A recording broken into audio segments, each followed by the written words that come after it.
आता इतकी फटकेबाजी झाल्यानंतर पोलिसांवरती टीका होणारच। साहजिकच मीडियाने देखील पोलिसांना याबद्दल विचारलं, पण पोलिसांनी दिलेल्या स्पष्टीकरणानंतर मार खाणाऱ्या तरुणांना ही जी शिक्षा झाली ती योग्यच असल्याचं समोर आलेलं आहे। पोलिसांनी या मोबाईल क्लिपच्या घटनेच्या आधीचं सीसीटीव्ही फुटेज समोर आणलंय आणि हा सगळा प्रकार आता उजेडात आलाय।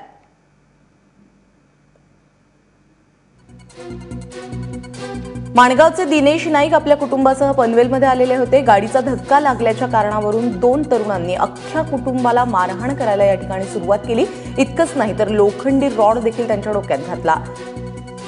हीच कहाणी सांगणारा हा जो व्हिडिओ आहे तो पोलिसांनी आता समोर आणलेला आहे आणि याच घटनेनंतर पोलिसांनी त्या दोन तरुणांना ताब्यात घेतलं। त्यावेळी त्यांना अशा पद्धतीने मारहाण केल्याचं समोर येत आहे।